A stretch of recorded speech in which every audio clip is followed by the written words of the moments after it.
You're a burden. I sold Dad's company. Good luck paying rent, my son said. I smiled and replied, All right, good luck. When they landed in Milan and checked their bank accounts, I'm glad to have you here. Follow my story until the end and comment the city you're watching from so I can see how far my story has reached. I was arranging fresh lilies in the crystal vase when I heard Wade's car pull into the driveway. The sound of his BMW's engine always made my stomach tighten these days. He only visited when he needed something, and it had been 3 months since our last conversation.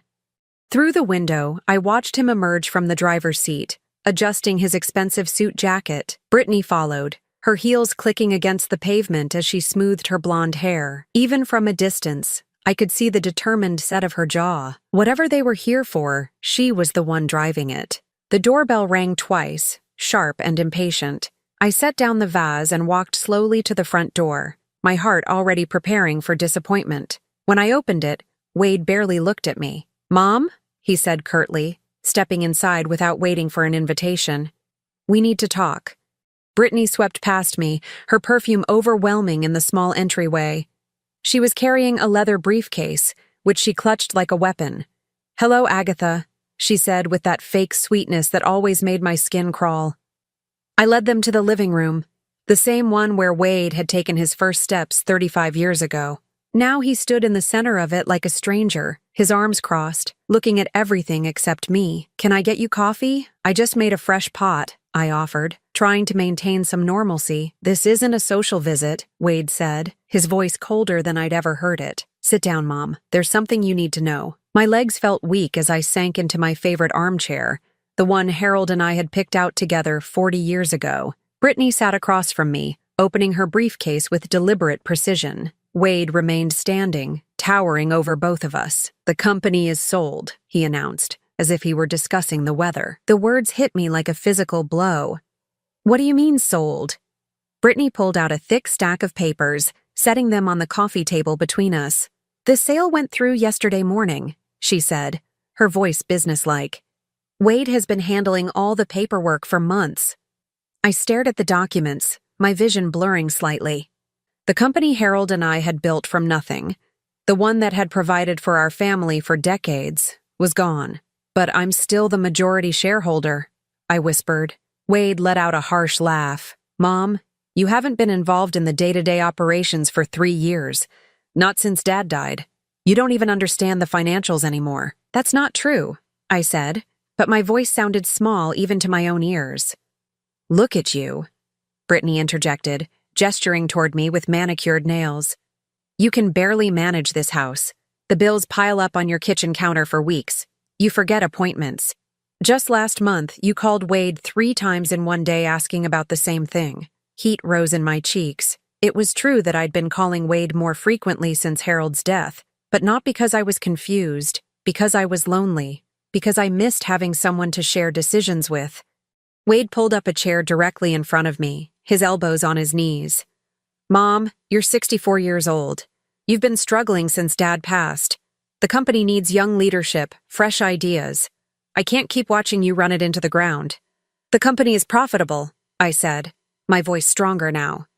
The quarterly reports show what Dad set up years ago, Wade interrupted. But the industry is changing. Technology, automation, digital marketing. You don't understand any of that. Brittany nodded sympathetically. We're not trying to hurt you, Agatha. We're trying to protect you. The buyer paid well above market value. The money will keep you comfortable for the rest of your life. I looked between them, searching for any sign of the son I'd raised, the boy who used to climb into my lap when thunderstorms scared him. Instead, I saw a man who looked at me with barely concealed impatience. How much? I asked quietly. Wade and Brittany exchanged a glance. $2.8 million, he said.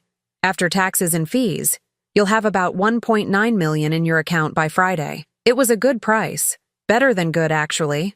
But the money wasn't the point. You sold our company without even asking me. I'm asking you now, Wade said, his tone suggesting the conversation was over. I'm asking you to sign these papers making it official, to acknowledge that the sale was in your best interest. Brittany leaned forward, her voice taking on that syrupy quality again. Think about it, Agatha. No more board meetings, no more worrying about employee problems or market fluctuations. You can focus on what really matters. Your garden, your book club, maybe some travel. Wade stood up abruptly, pacing to the window. When he turned back, his face was hard. The truth is, Mom, you're a burden. You have been ever since Dad died. You call me constantly with questions that any competent business owner should know. You second-guess every decision I make, even though you don't understand the modern marketplace. The word burden hung in the air like smoke from a fire. I felt something inside me crack, not break exactly, but crack like ice beginning to thaw. I sold Dad's company because it was the right thing to do, Wade continued, his voice rising slightly. For the business, for the employees, and for you. Good luck with the rent on your new apartment, because this house is going to cost more to maintain than you can afford on a fixed income. Brittany shot him a warning look, but he ignored it. You're my son, I said softly. More to myself than to him. And you're my mother, he replied, which is why I'm doing this. Someone has to make the hard decisions, and clearly it's not going to be you. I sat in that chair for what felt like hours, but was probably only minutes. My mind was strangely calm, like the eye of a hurricane. When I finally looked up, both Wade and Brittany were watching me expectantly. Okay, I said simply. Good luck. Wade blinked. What? I said okay. Good luck. I stood up slowly, smoothing my skirt. I assume you'll need me to sign those papers. Where? Brittany fumbled with the documents, clearly expecting more of a fight.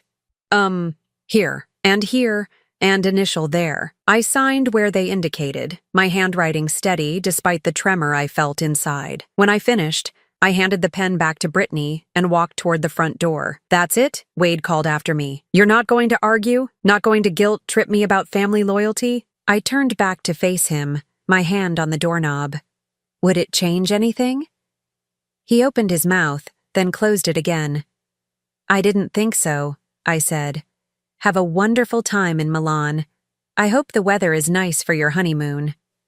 Brittany's eyes widened. How did you know about Milan? I smiled for the first time since they'd arrived.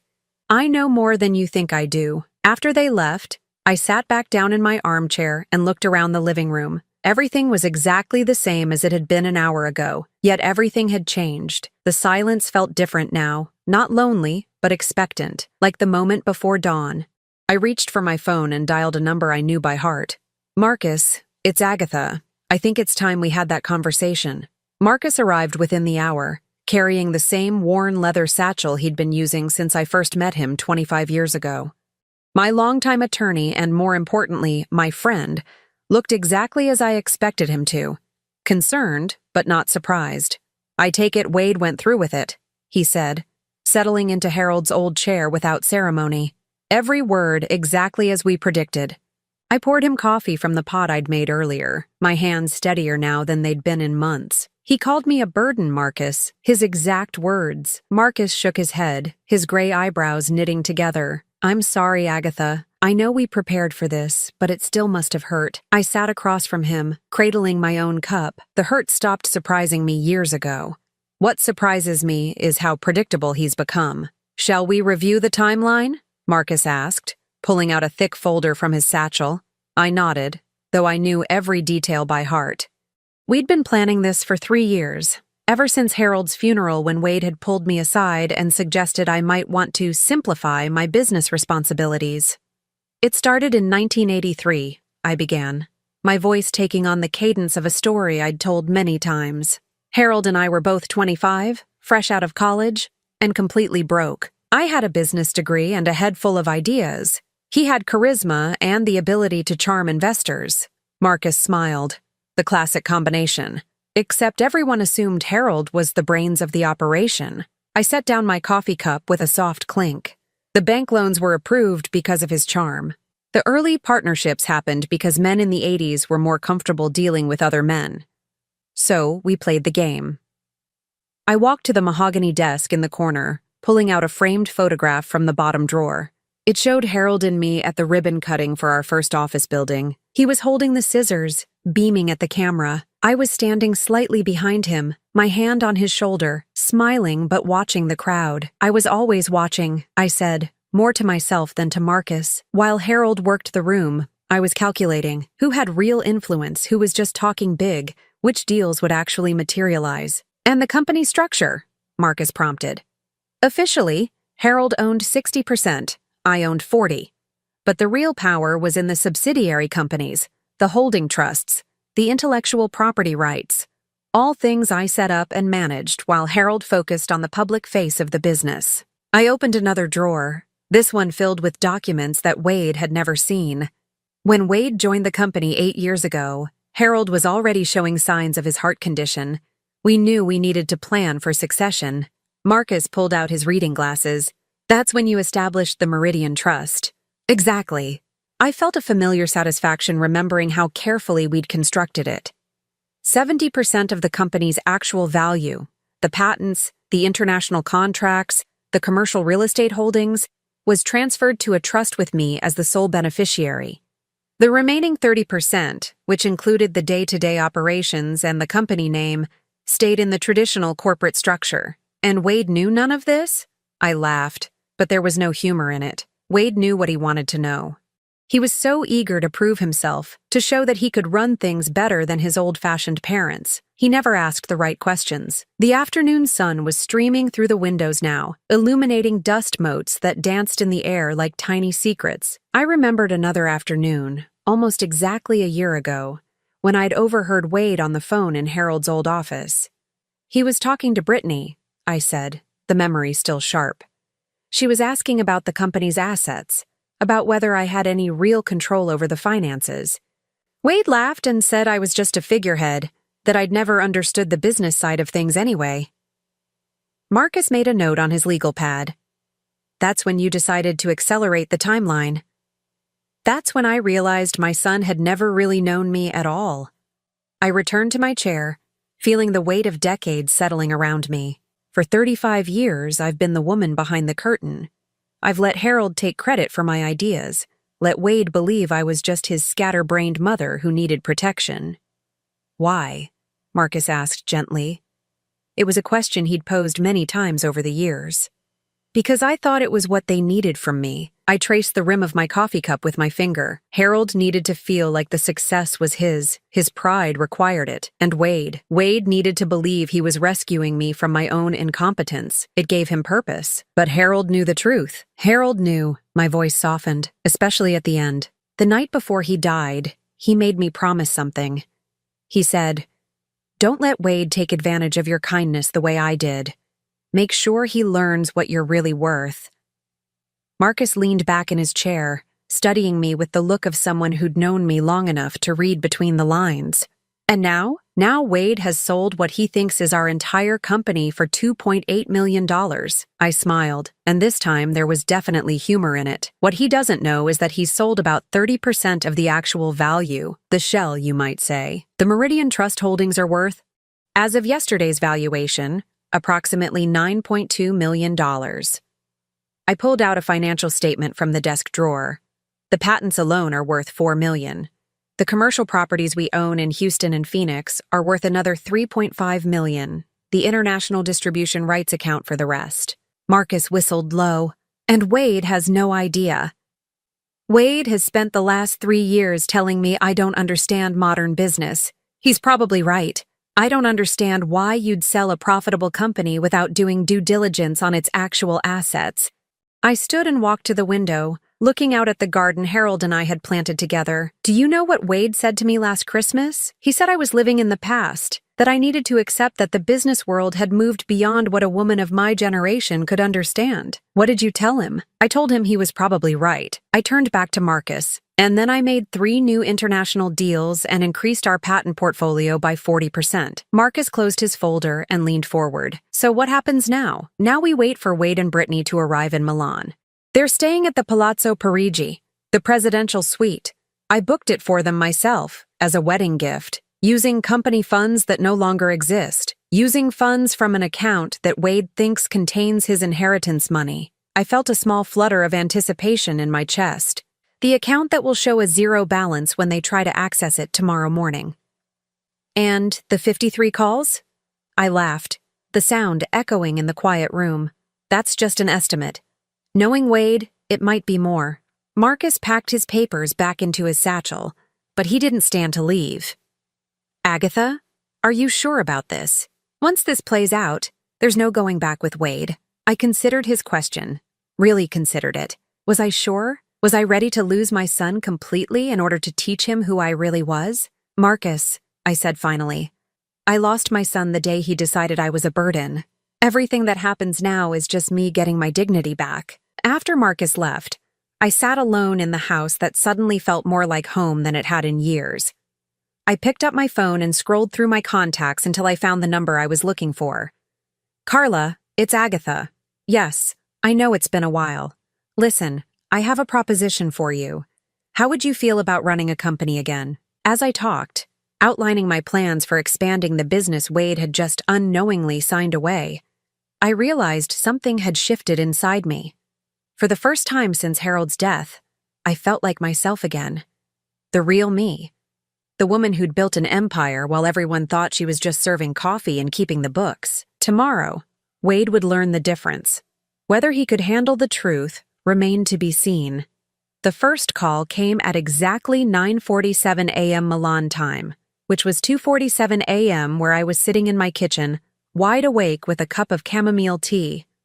I'd been counting down the hours, knowing that Wade and Brittany would try to access their funds first thing in the morning after their arrival. I let it ring. The second call came 3 minutes later, then another. By the fifth call, my phone was vibrating so aggressively on the kitchen table that it nearly fell to the floor. I picked it up on the sixth ring. Hello, Wade. Mom! His voice was strained, panic barely contained beneath a thin veneer of control. There's a problem with the bank accounts, some kind of technical issue. The funds from the sale aren't showing up. I took a slow sip of my tea. That's strange. Have you called the bank? Of course I called the bank. The veneer was already cracking. They said the account was closed yesterday afternoon. Closed, Mom. How does an account just close itself? I wouldn't know, dear. Banking isn't really my area of expertise, as you've reminded me many times.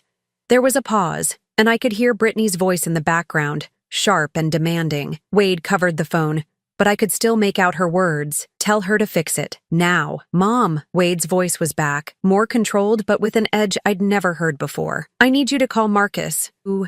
There's obviously been some kind of mistake with the paperwork. The sale money should have been deposited yesterday. I'll call him in the morning, I said pleasantly. It's nearly 3 a.m. here, Wade. I'm sure whatever it is can wait until business hours. No, it can't wait. The control snapped completely. We're in Milan, Mom. We have reservations, plans. I paid for a suite at one of the most expensive hotels in Europe. Our cards aren't working either. I made a sympathetic clicking sound with my tongue. That does sound inconvenient. I hope you brought some cash for emergencies. The line went quiet except for the sound of Wade's breathing, which was becoming increasingly ragged. When he spoke again, his voice was dangerously low. Mom, I'm going to ask you once more, and I need you to listen very carefully. Call Marcus right now and find out where our money is. Our money? I repeated the phrase slowly, tasting each word. I wasn't aware that you and I had any joint accounts, Wade.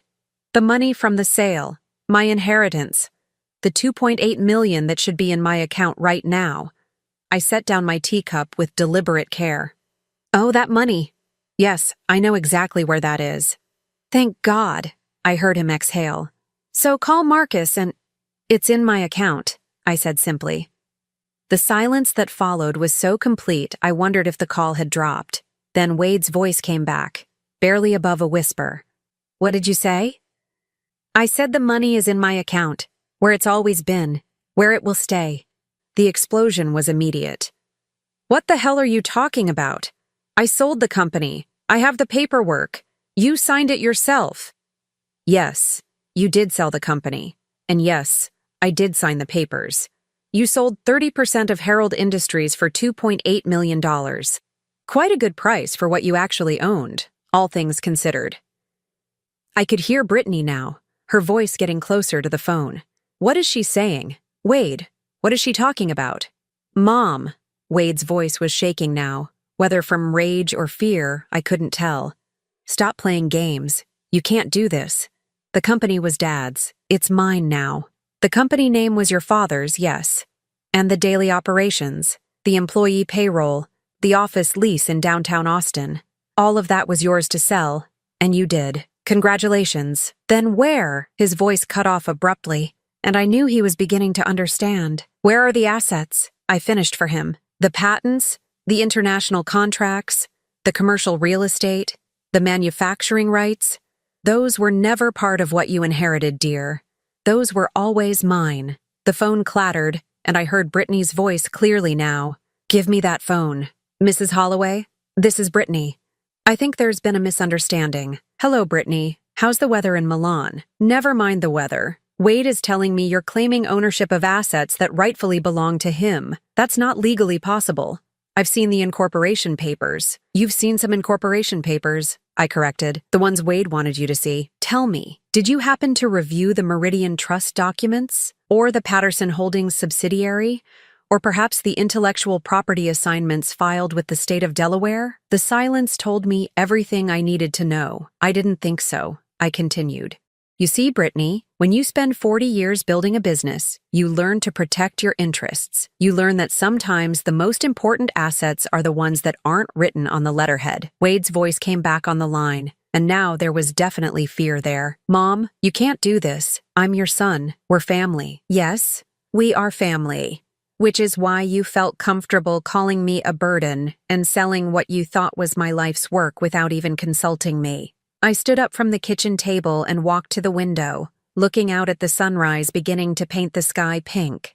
Tell me, Wade, did you really think I was so senile that I wouldn't know what you were planning? Planning? I wasn't planning anything. I was trying to help you. You were trying to help yourself to what you thought was an easy inheritance. The difference is that you were counting on me being the helpless old woman you've convinced yourself I am. Brittany grabbed the phone again. This is elder abuse. We're going to sue you for everything you have. I laughed, a genuine sound of amusement. With what money, dear? And which lawyers? The ones you haven't paid yet because you're standing in a hotel lobby in Milan without access to funds. We'll figure it out, Wade said, back on the line now. I'll call everyone I know. I'll call Dad's old business partners. They'll loan me the money to fight this. You mean the business partners whose contracts are now void, because the company they partnered with no longer exists in any meaningful form? I asked. Or perhaps you mean the ones who are currently negotiating new, more lucrative deals with Meridian Trust. The sound that came through the phone was something between a growl and a sob. You planned this. You planned all of this. I prepared for it, I corrected. There's a difference. I hoped you would prove me wrong. I hoped you would show me that you valued our relationship more than you valued what you could take from me. I do value our relationship. No, Wade. You value what you thought our relationship could get you. There's a difference there, too. I heard hotel lobby sounds in the background, voices speaking rapid Italian, and the unmistakable ding of an elevator. They were clearly trying to sort out their situation in public, which couldn't be pleasant. How long have you known? Wade asked quietly. Known what? Known that I was going to sell the company. I considered lying, making it seem like I'd just recently figured it out, but Wade deserved the truth, even if it was going to hurt. 3 years, I said simply. Since the week after your father's funeral, when you told me I should probably start thinking about simplifying my business responsibilities. 3 years. He repeated numbly. 3 years of watching you circle like a vulture, waiting for the right moment to convince me I was incompetent. 3 years of listening to you and Brittany whisper about my memory, my capabilities, my age. 3 years of preparing for this exact conversation. Brittany's voice was back, shrill now with panic. We can't stay here without money. Do you understand that? We're going to be thrown out of this hotel. I'm sure you'll figure something out, I said. You're both so much more capable than I am, after all. Surely a little problem like being stranded in Europe without funds is nothing for people with your business acumen. Mom, please. Wade's voice broke on the word. I made a mistake. I see that now. Just tell me what I have to do to fix this. For a moment, just a moment, I felt the old familiar tug of maternal instinct, the desire to rescue him, to make everything better, to be the mother who solved all his problems. But then I remembered sitting in my living room yesterday, listening to him call me a burden. You can start by figuring out how to get home from Milan without my help, I said. Consider it a learning experience in problem solving. You can't just abandon us here. I'm not abandoning you, Wade. I'm letting you experience what independence feels like. Isn't that what you wanted? To be free of your burden of a mother? The phone went quiet except for the sound of Wade's breathing. When he spoke again, his voice was small, defeated. What happens now? Now you learn what I've always known, I said, watching the sunrise paint the world in shades of gold. That family isn't just about blood. It's about respect. And respect isn't something you inherit, Wade. It's something you earn. I hung up the phone and turned off the ringer. According to my count, that had been call number 13. If my estimates were correct, I had 40 more to go. I made myself a fresh cup of tea and settled back at the kitchen table with my tablet. I had emails to read, business decisions to make, and a company to run. The real company, the one that had never stopped being mine. Outside, the world was waking up to a beautiful new day. By noon, my phone had recorded 37 missed calls. I'd turned the ringer back on around 10 a.m., curious to hear how the tone of Wade's messages would evolve as his situation became more desperate. I wasn't disappointed. The messages progressed from confused to angry, to pleading to threatening, and back to pleading again. Brittany's voice appeared more frequently as the morning wore on, her earlier politeness completely abandoned in favor of increasingly shrill demands.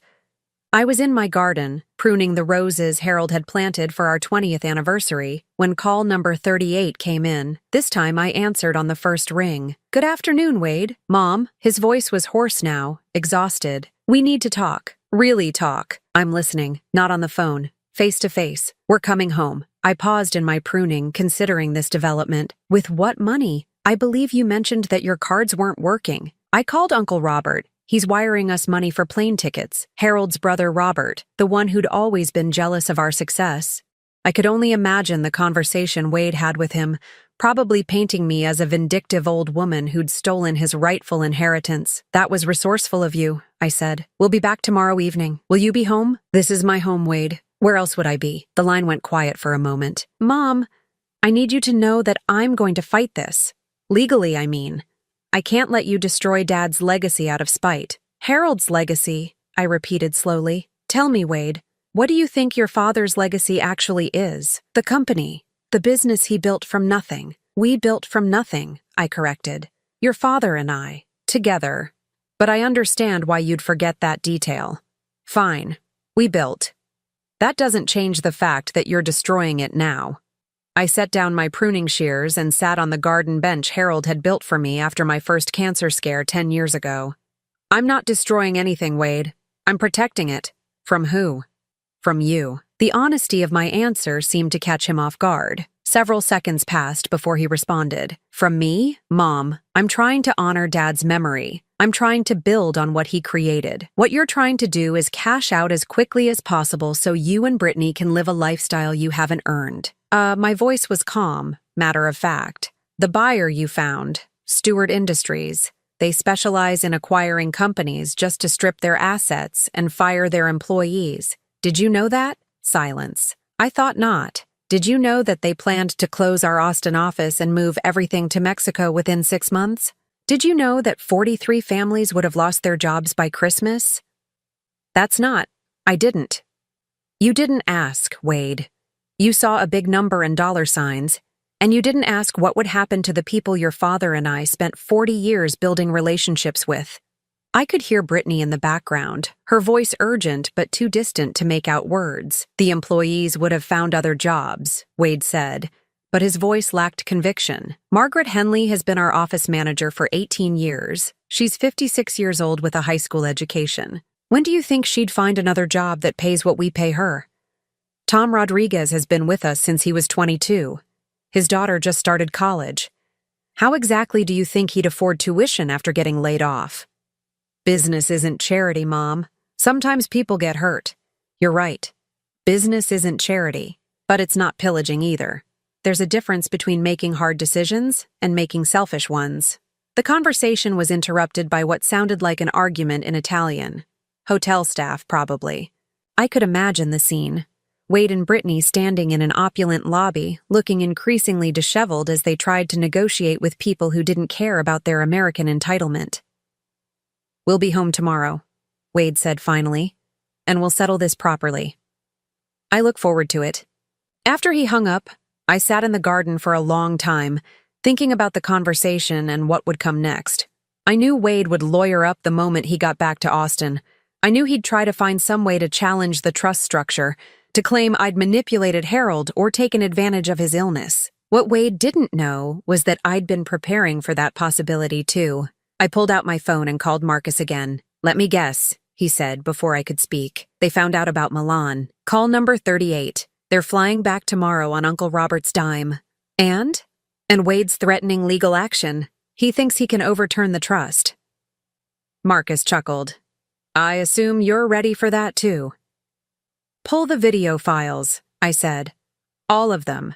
The board meetings, the family dinners, the conversations in Harold's office. If Wade wants to claim I manipulated his father, let's show everyone exactly who was manipulating whom." For the past 3 years, ever since Wade had started making noises about my competence, I'd been recording our interactions. Not secretively, exactly, but not obviously either. A small digital recorder in my purse during family dinners, voice memo apps running during phone calls, security cameras in the office that captured more than just break-ins. I'd learned long ago that documentation was protection, especially for women in business, especially for older women in business. "How extensive are we talking?" Marcus asked. "Extensive enough." Wade telling Harold that I was getting confused about basic business concepts. Wade suggesting to his father that maybe it was time to transition me into an advisory role only. Wade discussing with Brittany how to convince me that selling was in my best interest. And Harold's responses? I smiled, remembering. Harold defending me every single time. Harold explaining to Wade that I was the strategic mind behind 90% of our successful deals. Harold telling his son, quote, "Your mother could run circles around most CEOs half her age, and if you can't see that, you're not as smart as I raised you to be." Wade won't be expecting that. Wade's never expected much from me. It's been his greatest weakness. That evening, I made myself a simple dinner and settled in to review the financial reports from our international divisions. Meridian Trust wasn't just a holding company. It was an actively growing enterprise. While Wade had been focused on the flashy Austin headquarters and the domestic client base, I'd been quietly expanding our reach into markets he'd never even considered. Our partnership with a sustainable manufacturing company in Germany was generating more revenue than our entire Texas operation.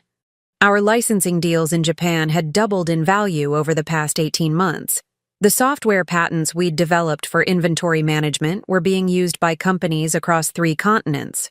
Wade thought he'd sold our company for $2.8 million.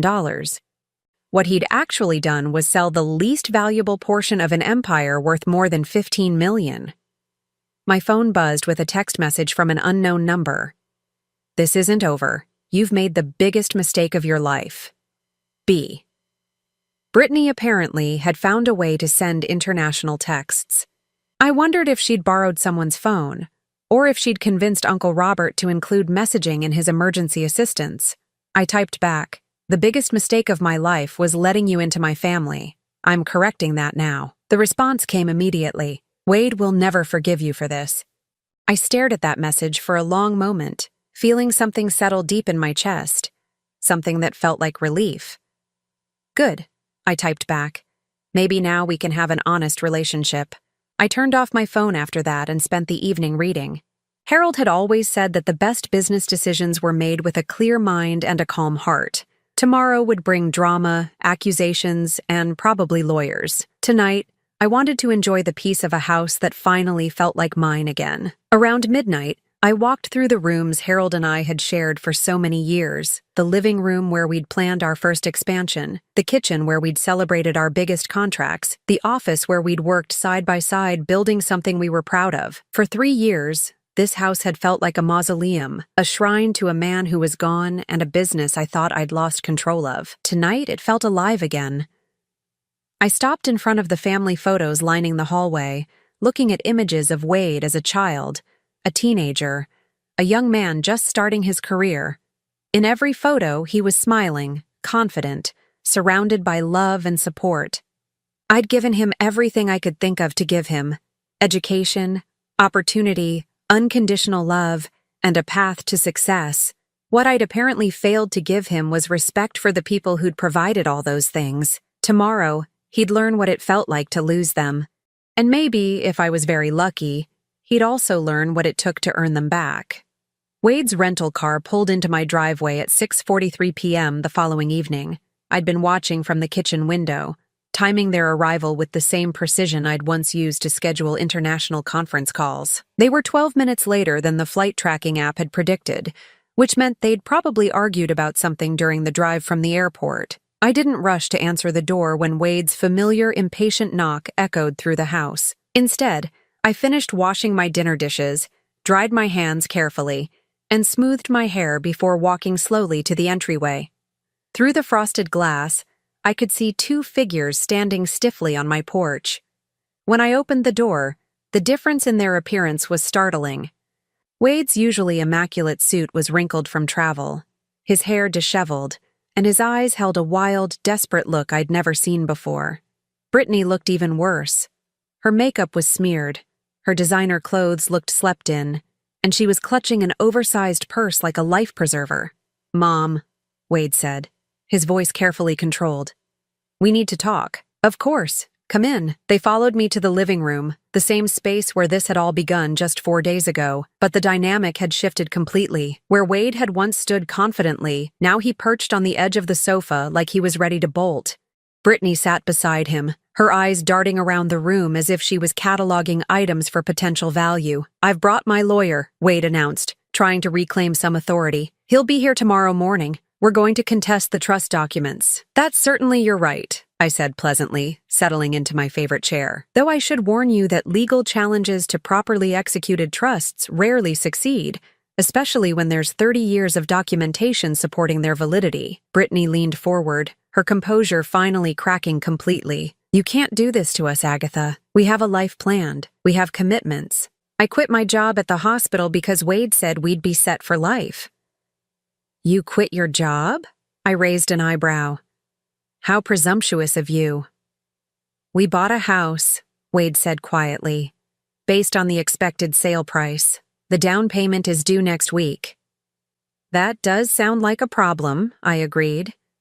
Poor financial planning often leads to such difficulties. Wade's careful control slipped. "Stop playing games. You know what you've done. You've stolen what rightfully belongs to me." "Have I?" I pulled out a manila folder from the side table beside my chair. "Let's review what rightfully belonged to you, shall we?" I opened the folder and spread several documents across the coffee table. Wade and Brittany leaned forward, squinting at the legal text. "This is your father's will," I said, pointing to the first document. "As you can see, he left you the family business as it was legally constituted at the time of his death. That included the corporate name, the office lease, the employee contracts, and the domestic client relationships." Wade grabbed the document, scanning it frantically. "It says I inherit his share of Herald Industries, which was 60% of the company." "Correct. 60% of Herald Industries as it existed 3 years ago." I pulled out another document. "However, this is the amendment your father signed 18 months before his death, formally acknowledging that the most valuable assets had been transferred to separate entities in which he held no ownership stake." "That's impossible," Brittany said, snatching the paper. "Harold wouldn't have signed away his own assets." "Harold didn't sign away anything," I corrected. "Harold acknowledged what had always been true, that those assets were mine to begin with. I was the one who developed the patents, negotiated the international contracts, and purchased the commercial properties. They were never his to leave to anyone." I watched Wade's face as the reality sank in. His expression cycled through confusion, anger, and finally, a kind of hollow understanding. "You planned this from the beginning," he whispered. "I protected what I built," I said, "just as any smart business person would." Wade stood up abruptly and began pacing. "No, this is more than that. You let me believe I was inheriting a multi-million-dollar company. You watched me make plans, make commitments, quit my job to focus on running the business full-time. You set me up to fail." I gave you exactly what your father left you, I said calmly. If you chose to make assumptions about the value without doing proper due diligence, that's not my responsibility. Due diligence? Wade's voice cracked. You're my mother. I trusted you. Did you? Because from where I sit, it looks like you trusted that I was too stupid and too grief-stricken to notice what you were planning. I pulled out my phone and scrolled to a voice recording I'd saved from 8 months ago. Wade's voice filled the room, tinny but clear from the phone's small speaker. Brittany, I'm telling you, she has no idea what she's sitting on. Mom thinks the company is worth maybe $3 million tops. She's always been clueless about the financials. Once I convince her to sell, we'll have enough to buy that house in Westlake and still have millions left over. The old lady will be so grateful for our help. She'll probably give us power of attorney over her personal accounts too. The recording continued for another 30 seconds, with Wade laughing about how easy it would be to manipulate his scattered mother into making decisions that would benefit him. Brittany's face went white. Where did you get that? Wade made that call from your kitchen last December, when I was visiting for your housewarming party. You'd stepped out to get wine, and Wade thought I was in the bathroom. I was actually right around the corner holding my phone. Wade sank back onto the sofa, his head in his hands. You've been recording us. I've been protecting myself, I corrected. Something I learned to do during 40 years of being underestimated by men who thought they were smarter than me. I pulled out another phone and played a second recording, this one from Wade's conversation with his father just 6 months before Harold's death. Dad, I'm worried about Mom. She seems confused about basic business concepts lately. Maybe it's time to start transitioning her into more of an advisory role, you know? Let me handle the day-to-day operations before she makes a mistake that costs us everything. Harold's response was crystal clear. Son, your mother has forgotten more about business than you've learned yet. If you think she's confused, you're not paying attention. She's been running circles around competitors half her age while you've been focused on the office politics. Wade's voice on the recording became petulant. I just think fresh perspectives might be valuable. Some of her ideas seem pretty outdated. Harold's laugh was audible even through the phone's small speaker. Wade, your mother closed a $2 million international deal last week while you were complaining about the coffee in the break room. Maybe worry less about her perspectives and more about developing your own. When the recording ended, Wade looked physically ill. Brittany was staring at him with an expression of dawning horror. You told me she was losing her mind, she said slowly. You said the doctors were concerned about early dementia. I never said that, Wade protested weakly. You absolutely said that. Brittany's voice was getting louder. You said that's why we needed to act quickly, before she made decisions that would hurt the family finances. I cleared my throat. There were never any doctor's concerns about dementia. My last cognitive assessment, done as part of my annual physical 4 months ago, showed no signs of any mental decline whatsoever. I can provide you with the medical records if you'd like. Brittany turned to stare at Wade with a look of pure disgust. You lied to me. About everything. I didn't lie, Wade said desperately. I was trying to protect our future. Mom's getting older, and I thought, you thought you could steal from your own mother and convince your wife it was for her own good, I finished. The question now is what you're planning to do next. Wade looked around the room like a trapped animal. I'll contest the trust. I'll hire the best lawyers in Texas. I'll prove that you manipulated Dad when he was sick. With what money? I asked reasonably. Your cards don't work, remember? Uncle Robert paid for your plane tickets, but I doubt he's prepared to fund a prolonged legal battle against trusts that have been properly maintained for 3 decades. I'll figure something out. You could, I agreed. Or you could accept reality and decide what kind of relationship you want to have going forward. Brittany stood up abruptly. I'm not staying for this. Wade, fix this or I'm done. I didn't marry someone who would lie to me about millions of dollars and then lose it all through sheer stupidity. She stormed toward the front door, her heels clicking angrily against the hardwood floor. Wade started to follow her, then stopped and turned back to me. What do you want from me? He asked, his voice broken. I want you to decide whether you love me or just what you thought I could give you, I said quietly, because one of those relationships has a future, and one of them doesn't. Wade stared at me for a long moment, then walked out without another word. Through the window, I watched him and Brittany have what appeared to be a vicious argument beside their rental car. She got in on the passenger side, slammed the door, and they drove away. My phone rang 20 minutes later. Wade's number. "Mom, I need a place to stay tonight. Brittany threw me out of the hotel." "The spare room is available," I said. "The rent is $50 a night, and you'll need to help with housework." $50? Mom, I don't have $50. Then I guess you'd better start figuring out how to earn some. There was a long pause.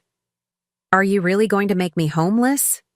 "I'm going to let you experience what independence looks like when you don't have a safety net," I said. "Consider it an education in personal responsibility. I'm your son." "Yes," I said, "and it's time you learned what that actually means." 6 months later, I stood in the kitchen making coffee for two, a routine that had become as natural as breathing. The morning sun streamed through windows that sparkled. Wade had cleaned them yesterday as part of his weekly responsibilities. The house had never looked better or felt more peaceful. "Good morning, Mom." Wade appeared in the doorway, dressed in jeans and a simple button-down shirt, his hair still damp from the shower. The designer suits were long gone, sold months ago to help pay for basic necessities. "Good morning. How did you sleep?" "Better than I have in years, actually." He moved to the cabinet and pulled out 2 mugs, a gesture that had become automatic. "I finished reviewing the quarterly reports last night. The German partnership is exceeding projections by 18%. I smiled, handing him his coffee black, the way he'd learned to drink it when expensive coffee makers and fancy creamers were no longer in the budget. "And the Tokyo expansion? The contracts should be finalized by the end of the month. Your instincts about the market timing were perfect."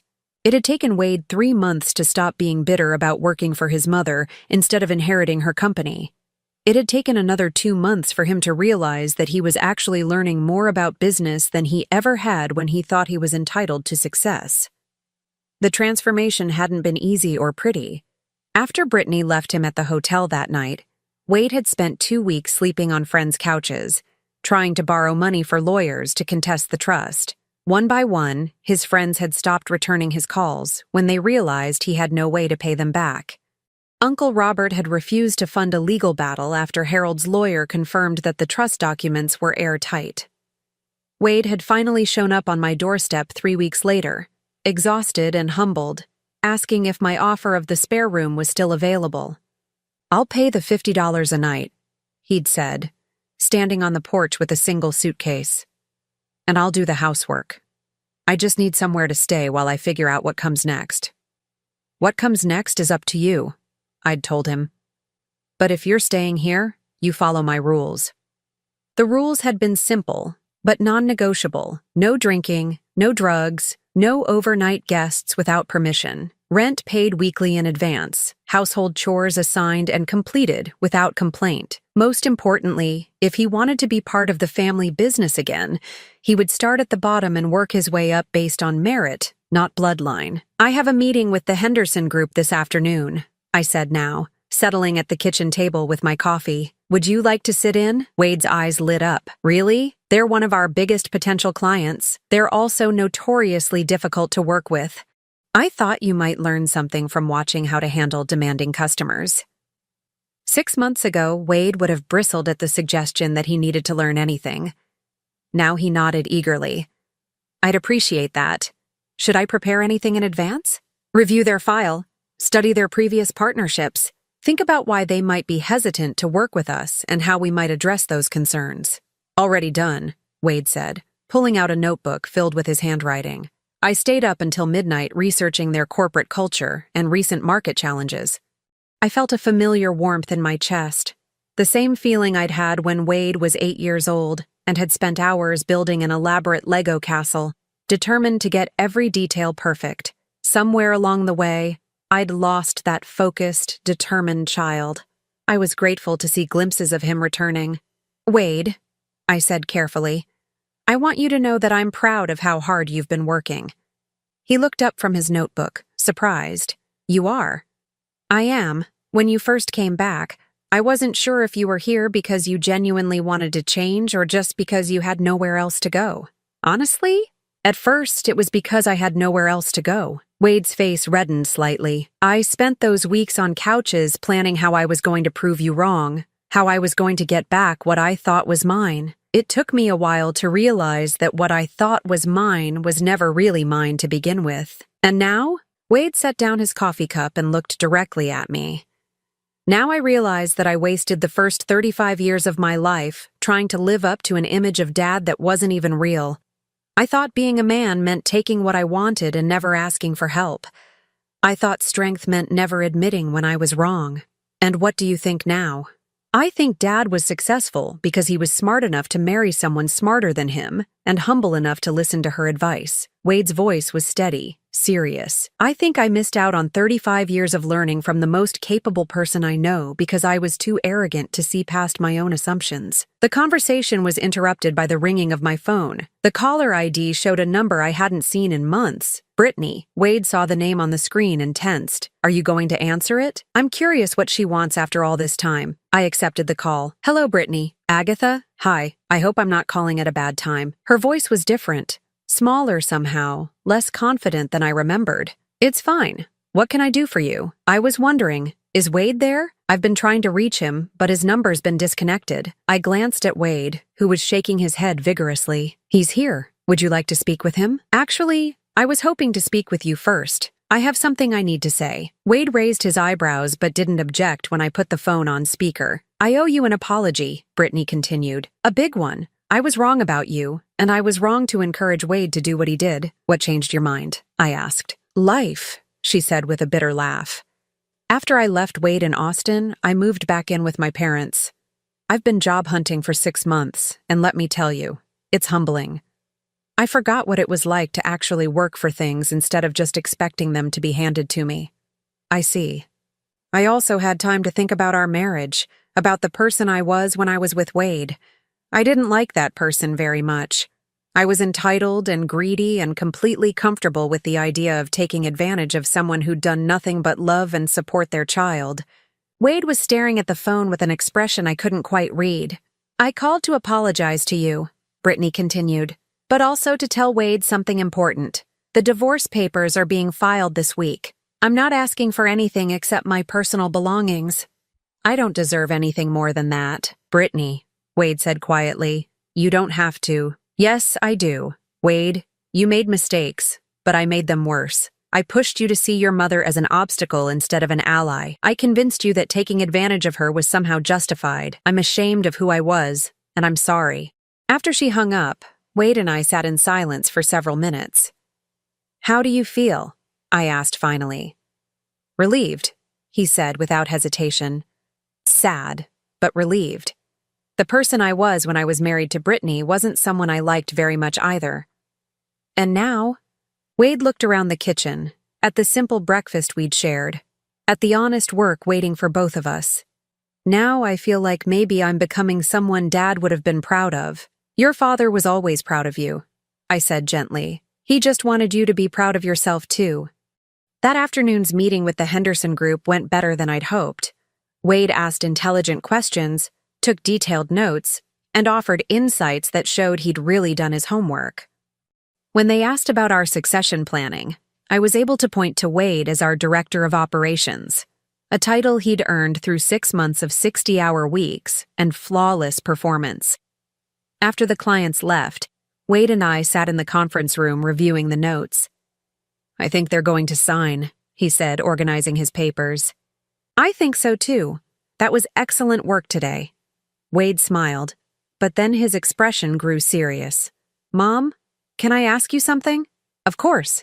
When you were setting up the trust structures, when you were protecting the assets from me, did you know it would end up like this? With me working for you, learning the business properly? I considered the question carefully. I hoped it would.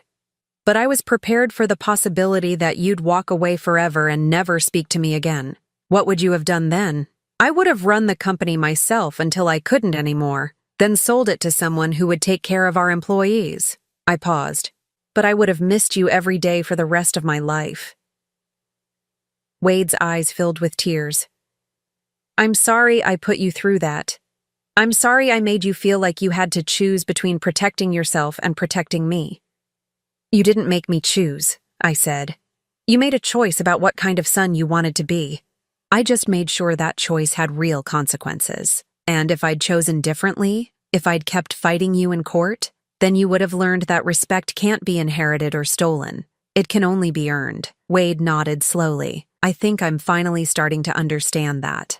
As we packed up to leave the office, Wade turned to me one more time. Mom, thank you. For what? For not giving up on me, for showing me who I could become instead of just accepting who I was. I smiled, thinking about the long journey that had brought us to this moment. That's what mothers do, Wade. We love you enough to let you fail, and we love you enough to help you succeed. Even when your children call you a burden? Especially then, I said, because that's when they need us most. 6 months ago, I'd thought I was losing my son. Instead, I'd found him. The real him, underneath all the entitlement and assumptions. The man Harold and I had always hoped he'd become. It had taken losing everything for Wade to discover what actually mattered. And it had taken risking everything for me to save the relationship that mattered most. As we walked out of the office together, I realized that this was what victory actually looked like. Not the moment you prove you're right, but the moment everyone finally understands what was worth fighting for. Now I'm curious about you who listened to my story. What would you do if you were in my place? Have you ever been through something similar? Comment below. And meanwhile, I'm leaving on the final screen 2 other stories that are channel favorites, and they will definitely surprise you. Thank you for watching until here.